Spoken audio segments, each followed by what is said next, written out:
Have you ever felt fractured? Like your life isn't a smooth, flowing river, but a collection of broken shards. Moments pulled in 1,000 different directions, none fully experienced. I see it everywhere. I lived it for years. It's the feeling of being present, everywhere but where you actually are. Think about it.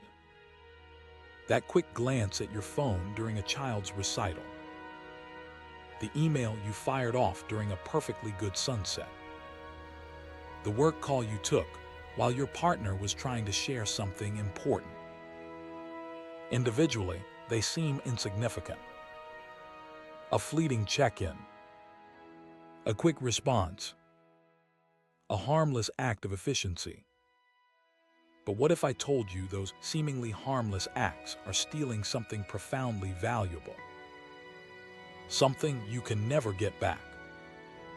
We've become addicted to the illusion of control, believing that constant connection equals productivity. But the truth is far more unsettling. It's a slow erosion of joy, a quiet diminishing of meaning, and an insidious fracturing of our lives. It's a subtle theft.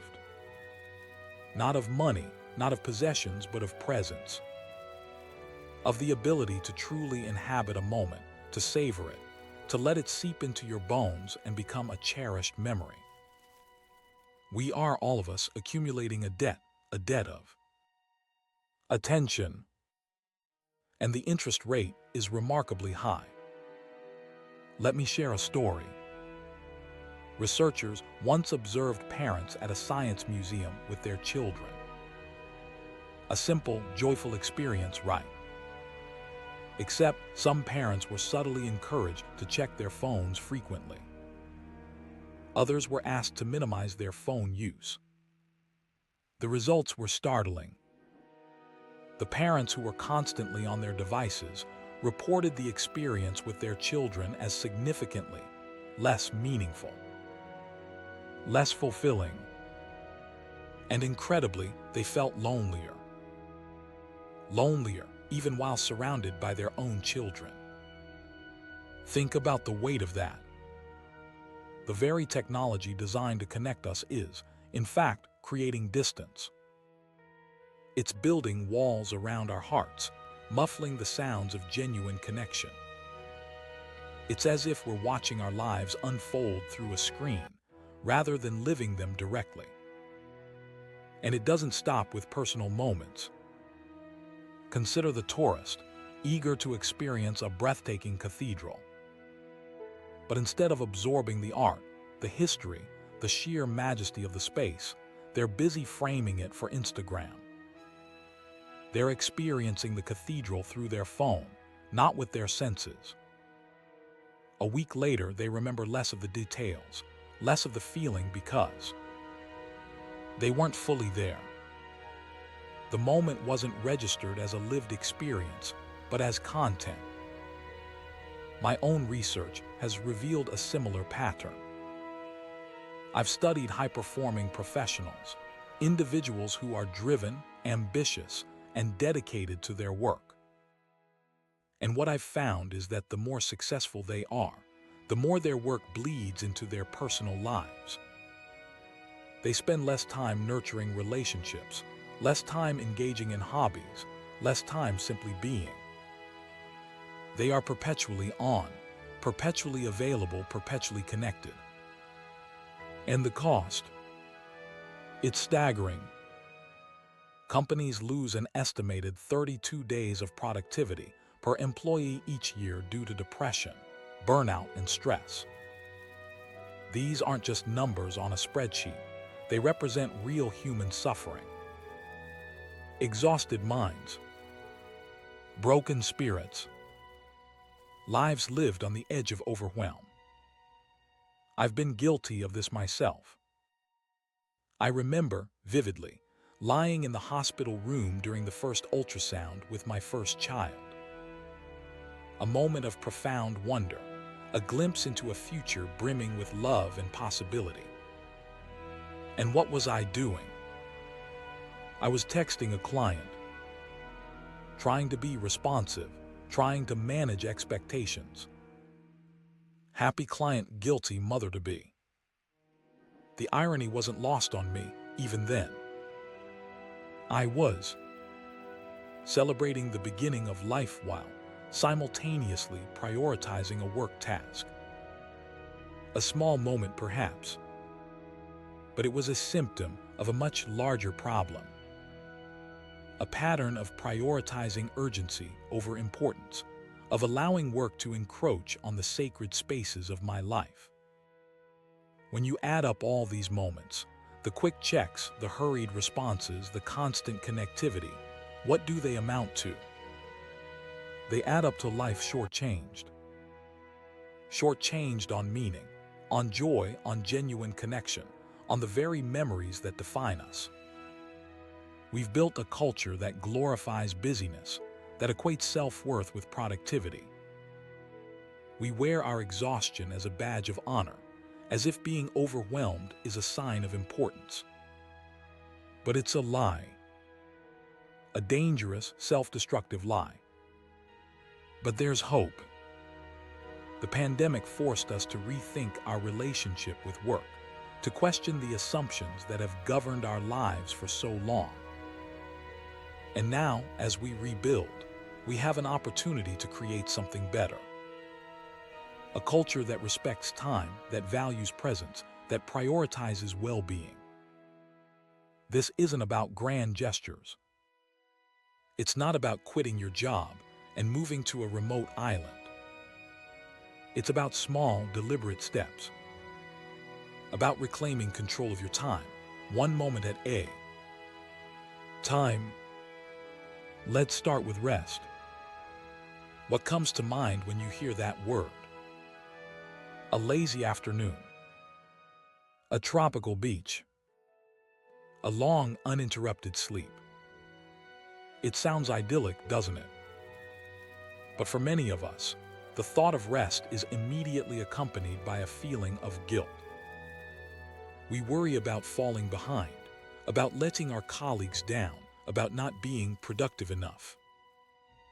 We've been conditioned to believe that rest is a reward for hard work, not a necessity for sustainable living. But rest isn't the opposite of work, it's essential to it. It's the fertile ground from which creativity, innovation, and resilience grow. So how do we truly rest? How do we break free from the cycle of guilt and reclaim the restorative power of downtime? We need to reframe our thinking. We need to view leisure time not as an unproductive barrier to our work, but as an investment in our overall well-being. Try this. Treat your upcoming weekend like a vacation. Seriously. On Friday afternoon, take a few minutes to plan how you would behave if you were on a genuine holiday. What would you do? What would you feel? Maybe you and your partner would choose a bottle of wine and virtually explore the streets of Paris. Perhaps you'd visit a local cafe and lose yourself in the melodies of live music. Or maybe you'd simply go for a long walk, leaving your phone behind and allowing yourself to be fully present in the moment. The plan doesn't have to be expensive or extravagant. It simply needs to be intentional. It needs to signal to your brain that this time is different. This time is sacred. Next, let's talk about boundaries. How many of you have received an email on a Saturday night and felt compelled to respond? How many of you have checked your work email while on vacation? Be honest. It's a common trap. But boundaries aren't about being inflexible or unreasonable. They're about protecting your time and energy. They're about defining what you will and will not tolerate. Instead of saying, "I'm out of the office but feel free to Slack me whenever," try this. "I'll be offline. Please only contact me if it's truly urgent." It's a subtle shift in language, but it sends a powerful message. And don't try to do this alone. Work with your team. Set collective goals for personal time. Make it public. Track your progress. Hold each other accountable. What might that look like? I will not check email between 6 and 8 p.m. I will have dinner with my family 4 nights a week. I will take a midday jog. Phone free, check in with your teammates. See how they're doing. If someone is struggling, offer support. Celebrate successes. Create a culture where prioritizing well-being is not only accepted, but encouraged. Finally, let's talk about negotiation. In business school, we spend hours teaching students how to negotiate salary, benefits, and responsibilities. But we rarely talk about negotiating for something even more valuable: time. What does that look like in practice? If your client asks for a deliverable on Monday morning, don't immediately say yes. Politely ask for an extension until Tuesday afternoon. Explain that it will allow you to deliver higher quality work without sacrificing your personal time. And don't worry about your reputation. Quality is the metric that truly matters. In fact, my research shows that employees who proactively negotiate for more time report lower levels of stress and burnout, and are perceived as more committed and professional colleagues. These are small but incredibly powerful changes. Changes that can not only reframe rest but reclaim it. Changes that can transform your relationship with time, with work, and with your own life. Once you experience the profound impact of these changes, you'll feel empowered to demand that others respect your boundaries. You'll feel emboldened to prioritize your well-being. And who knows? Maybe, just maybe, you'll inspire others to do the same. Because the truth is, we're all in this together. We're all striving for a more meaningful, fulfilling life. And sometimes, the most radical thing we can do is simply slow down. To disconnect. To be present. To reclaim the fractured moments of our lives and piece them back together into something whole, something beautiful, something truly worth living. Don't let another moment slip away. Start today. Start small. And remember, your time is precious. Protect it. Cherish it. Live it fully. Because in the end, it's not the hours you work that define you, but the moments you truly live.